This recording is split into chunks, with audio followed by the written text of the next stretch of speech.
പ്രിയപ്പെട്ടവരെ, ഇതിന് നമുക്ക് സാധിക്കണം. ഈ മാതൃക നമുക്ക് സാധിക്കണം. നബി സല്ലല്ലാഹു അലൈഹി വസല്ലം അടുക്കളയിൽ സഹായിക്കും, മാംസം എല്ലിൽ നിന്ന് വേർതിരിച്ചു കൊടുക്കും, പ്രവാചകൻ സല്ലല്ലാഹു അലൈഹി വസല്ലം അടിച്ചുവാരി കൊടുക്കും, ചെരുപ്പുകൾക്ക് ആ ചെരുപ്പുകൾ റെഡിയാക്കി വാളുകൾ റെഡിയാക്കി കൊടുക്കും. വാക്ക് കൊടുത്താൽ പള്ളിയിലേക്ക് ഇബാദത്തിന് നബി സല്ലല്ലാഹു അലൈഹി വസല്ലം പോകും. എത്ര രസകരമായ കുടുംബജീവിതം. അവർ ഒന്നിച്ച് കുളിക്കാറുണ്ട്. കുളിക്കുന്ന സന്ദർഭത്തിൽ കുറച്ച് വെള്ളേ ഉള്ളൂ, എന്റെ മുകളിലേക്ക് ഇങ്ങനെ കോരി ഒഴിക്കും. അപ്പൊ ഞാൻ പറയും, നബിയെ എനിക്ക് കുറച്ചും കൂടി തരും, ഞാൻ നിങ്ങൾക്ക് ഒഴിക്കട്ടെ. നമുക്ക് പ്രയോഗങ്ങൾ കാണാം. അങ്ങനെ ഞങ്ങൾ ഒരുമിച്ച് കുളിക്കാറുണ്ട്. അവരുടെ പ്രൈവറ്റ് ജീവിതം പോലും മഹദിയായ ആയിഷ ബീവി റളിയല്ലാഹു തആല നമുക്ക് വിശദീകരിച്ചു തരുമ്പോ ഗൗരവത്തിൽ നമ്മൾ മനസ്സിലാക്കണം. നബി സല്ലല്ലാഹു അലൈഹി വസല്ലം സുബഹി കഴിഞ്ഞാൽ ഒരൽപ്പം അവിടെ ഇരിക്കും. സൂര്യൻ ഉദിച്ചതിനു ശേഷം ശുറൂഖിന്റെ നിസ്കാരം നിസ്കരിച്ച് നബി സല്ലല്ലാഹു അലൈഹി വസല്ലം വീട്ടിലേക്ക് വരുമ്പോ തന്റെ ഭാര്യമാരോട് സംസാരിക്കും, സലാം പറയും, വിവരങ്ങൾ അന്വേഷിക്കും, അവർക്ക് വേണ്ടി പ്രാർത്ഥിക്കും. അസർ നമസ്കാരം കഴിഞ്ഞാൽ അവരുടെ കൂട്ടത്തിലേക്ക് വന്ന് അവരോടൊപ്പം കളിക്കും, വിനോദിക്കും. രാത്രിയിൽ അന്ന് ഏത് ഭാര്യയോടാണോ നിശ്ചയിച്ചത് അവരുടെ കൂടെ രാത്രി ഉറങ്ങും. മഹാനായ റസൂലുള്ളാഹി സ്വല്ലല്ലാഹു അലൈഹി വസല്ലമയുടെ ഉദാത്തമായ മാതൃക. ഞാൻ അവസാനിപ്പിക്കുന്നു. ഇങ്ങനെയാകുന്ന എന്റെ പ്രിയപ്പെട്ട സഹോദരനും എല്ലാ ഭർത്താക്കന്മാരും, ഭാവിയിൽ കുടുംബജീവിതത്തിലേക്ക് വരാനുള്ള എല്ലാ ഭർത്താക്കന്മാരും അല്ലാഹു അനുഗ്രഹിക്കട്ടെ. എങ്കിൽ അത് സമാധാനമുള്ള ഒരു നല്ല നായകത്വമായിരിക്കും. അത് കണ്ടു വരുന്ന മക്കൾക്ക് വാപ്പയിൽ ഒരുപാട് സന്ദേശമുണ്ട്. ഇനി ഉമ്മമാരോ ഭാര്യമാരോ എങ്ങനെയായിരിക്കണം അതുകൂടി പറഞ്ഞ് ഞാൻ അവസാനിപ്പിക്കുകയാണ്. നബി സല്ലല്ലാഹു അലൈഹി വസല്ലം വഫാത്താകുമ്പോ ആ വഫാത്തിന്റെ സന്ദർഭത്തിൽ പോലും പ്രിയപ്പെട്ട ഭർത്താവിന്റെ ആവശ്യം മനസ്സിലാക്കി പ്രവർത്തിക്കുന്നു. ആയിഷ ബീവി ഇങ്ങനെ നോക്കുകയാണ്, വിശ്വാസം എങ്ങോട്ടാ നോക്കുന്നത്? ആയിഷ ബീവിയുടെ ആഗ്രയായ അബ്ദുറഹ്മാൻ എന്ന് പറയുന്ന ആ സ്വഹാബിയുടെ കയ്യിൽ അറാഖിന്റെ കൊള്ളിയുണ്ട്. അറബികൾ പല്ല് തേക്കാൻ ഉപയോഗിക്കുന്ന ബ്രഷാക്കുന്ന സംഗതിയാണ്. അതിലേക്ക് ഇങ്ങനെ നോക്കിയപ്പോൾ ആയിഷ ബീവിക്ക് ഒരു സംശയം, വിശ്വാസമൊക്കെ അതിന് ആഗ്രഹമുണ്ടെന്ന്. നബിയെ, ദന്തശുദ്ധീകരണം വേണോ, സിവാക്ക് ചെയ്യണോ? അതെ, തലകുലുക്കുകയാണ് വിശ്വാസം. ആ അബ്ദുറഹ്മാൻ അത് വാങ്ങി അതിന്റെ മറുകണ്ഠം ആ ഭാഗം പല്ല് കൊണ്ട് ചവച്ച് ക്ലിയറാക്കി ഉമിനീരിളക്കി അത് സോഫ്റ്റ് ആക്കി നബി സല്ലല്ലാഹു അലൈഹി വസല്ലം പല്ല് തേച്ചു കൊടുത്തു.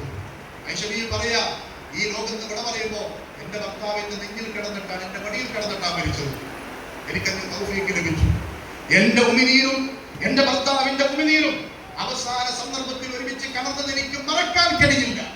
എത്ര വലിയ സ്നേഹമാണത്! മരണ സന്ദർഭത്തിൽ പോലും ഭർത്താവിന്റെ ആ പ്രശ്നങ്ങളെ മനസ്സിലാക്കി പരിഹരിക്കാൻ, ആവശ്യങ്ങൾ നിറവേറ്റാൻ, തൃപ്തി കരസ്ഥമാക്കാൻ സാധിക്കുന്ന ഭാര്യ. ഇതാവാൻ എന്റെ പ്രിയപ്പെട്ട സഹോദരിക്ക് സാധിക്കണം. എല്ലാ ഭാര്യമാർക്കും ഭാവിയിൽ കുടുംബജീവിതത്തിലേക്ക് ഒരു ഭാര്യയായി കടന്നു വരാനുള്ള എല്ലാ പെൺകുട്ടികൾക്കും സാധിക്കണം. ഖദീജ ബീവി റളിയല്ലാഹു തആല വഫാത്തായി കിടക്കുമ്പോൾ താടക്ക് കൈ കൊടുത്ത് ടെൻഷനോടെ വിട പറഞ്ഞതിൽ ടെൻഷനോടെ നബി സല്ലല്ലാഹു അലൈഹി വസല്ലം വാക്ക് പറയുന്നുണ്ട്, അയ്യുമംറഅത്തിൻ മാതത് വസൗജുഹാ അൻഹാ റാദിൻ ദഖലത്തിൽ ജന്ന. ഏത് പെണ്ണാണ് അവൾ ദുനിയാവിൽ വിട പറഞ്ഞു പോകുന്നു, ആ ഭർത്താവിന് അവളോട് പരിപൂർണ്ണ തൃപ്തിയുണ്ട്, അവൾ സ്വർഗ്ഗത്തിൽ പ്രവേശിച്ചു. എത്ര ഭാര്യമാർക്ക് ഈ പരിപൂർണ്ണ തൃപ്തി ലഭിക്കും, ഭർത്താവിന്റെ സ്വർഗം ലഭിക്കും? ആലോചിക്കണം. വിശ്വാസം പറഞ്ഞു, നിന്റെ ഭാര്യയാണ്, നിന്റെ ഭർത്താവ് തന്നെയാണ് നിന്റെ സ്വർഗവും, ആ ഭർത്താവ് തന്നെയാണ് നിന്റെ നരകവും. നീ ശ്രദ്ധിക്കണോ? ഇതെല്ലാം വളരെ ഗൗരവത്തിൽ മനസ്സിലാക്കേണ്ട കാര്യങ്ങളാണ്. അതുകൊണ്ട് നല്ല ഭാര്യയാവാൻ, നല്ല ഭർത്താവാൻ ഇന്ന് വിവാഹ ജീവിതത്തിലേക്ക് പ്രവേശിക്കുന്ന എന്റെ പ്രിയപ്പെട്ട സഹോദരങ്ങൾക്ക് സാധിക്കണം. കുടുംബജീവിതം നയിച്ചുകൊണ്ടിരിക്കുന്ന നമുക്ക് ഓരോരുത്തർക്കും സാധിക്കണം.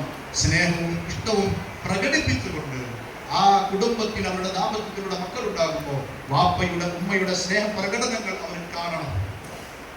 എന്നിട്ട് അവരുടെ ജീവിതത്തിൽ ഇതാണ് സന്ദേശം മനസ്സിലാക്കി സന്തോഷമുള്ള ഒരു കുടുംബമായി മാറണം.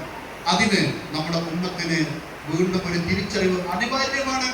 അല്ല എങ്കിൽ കോടതി വരാന്തകളിൽ ആയുസ് കളയേണ്ടി വരും. കുടുംബ കോടതികളിൽ എത്രയാണ് ഭാര്യ ഭർത്താക്കന്മാരിങ്ങനെ ആയുസ് കളഞ്ഞുകൊണ്ടിരിക്കുന്നത്? എത്ര കുടുംബങ്ങളാണ് ഒരേ കൊട്ടാരത്തിൽ, ഒരേ വീട്ടിൽ, വ്യത്യസ്ത റൂമുകളിൽ സങ്കടങ്ങൾ നിറച്ചുകൊണ്ട് പോകുന്നത്? ഇതിലെല്ലാം പരിഹാരം സ്നേഹം ശരിക്കും കൊടുക്കൽ വാങ്ങലുകൾ നടക്കണം. അള്ള പറഞ്ഞത്, അള്ള നിശ്ചയിച്ചത് പരിപോഷിപ്പിക്കാൻ നമുക്ക് കഴിയണം എന്ന് മാത്രം ഉപദേശിച്ച് ഞാൻ എൻ്റെ വാക്കുകൾ അവസാനിപ്പിക്കുകയാണ്. ഈ സന്തോഷത്തിൽ പങ്കെടുക്കാൻ കൊതിച്ച രണ്ട് കുടുംബത്തിലെയും ഒരുപാട് കാരണവന്മാർ, ഇഷ്ടജനങ്ങൾ, കുടുംബങ്ങൾ, പലരും രോഗികളാണ്. അള്ളാഹു ശിഫാഅത്ത് നൽകി അനുഗ്രഹിക്കട്ടെ. ഇതിൽ പങ്കെടുക്കാൻ കൊതിച്ചിരുന്ന പലരും അള്ളാഹുവിലേക്ക് യാത്രയായി അവരുടെ ഈമാൻ അനുസരിച്ച് അള്ളാഹു മഗ്ഫിറത്തും റഹ്മത്തും നൽകി അനുഗ്രഹിക്കുമാറാവട്ടെ. ഈ ഒത്തുചേരൽ ഒരു സ്വാലിഹായ അമലായി അള്ളാഹു കബൂലാക്കട്ടെ. ഇസ്ലാമിലെ വിവാഹം ദീനിന്റെ പകുതി പൂർത്തീകരിക്കലാണ്, ബാക്കി പകുതി ഭാഗം അള്ളാഹുവിനെ ഓർത്തുകൊണ്ട് ജീവിക്കലാണ്. അതിന് നമുക്ക് എല്ലാവർക്കും അല്ലാഹു തൗഫീഖ് നൽകി അനുഗ്രഹിക്കുമാറാവട്ടെ. ഇവരുടെ കുടുംബ ജീവിതത്തിലൂടെ ഇവർക്കും അതുപോലെ തന്നെ നാടിനും സമൂഹത്തിനും ഇസ്ലാമിനും ഒക്കെ സേവനങ്ങൾ ചെയ്യുന്ന ഭക്തിയുള്ള സന്താനങ്ങളെ അല്ലാഹു നൽകി അനുഗ്രഹിക്കുമാറാവട്ടെ. കുടുംബജീവിതം നയിച്ചുകൊണ്ടിരിക്കുന്ന നമുക്ക് അല്ലാഹു നൽകിയ സന്താനങ്ങളെ ദീനിലേക്ക് നമ്മുടെ കൂടെ ചേരാനുള്ള തൗഫീഖ് അല്ലാഹു നൽകി അനുഗ്രഹിക്കുമാറാവട്ടെ. ഭാവിയിൽ ഈ സന്താനങ്ങളില്ലാത്ത ഒരുപാട് സഹോദരങ്ങൾ ദമ്പതികൾ ഹൈറാണെന്ന് അല്ലാഹു ദമ്പതികൾ നൽകി അനുഗ്രഹിക്കുമാറാവട്ടെ. ربنا هب لنا من ازواجنا وذرياتنا قرة اعين واجعلنا للمتقين اماما امين امين برحمتك يا ارحم الراحمين. وصلى الله وسلم على خير خلقه محمد وعلى اله وصحبه اجمعين والحمد لله رب العالمين.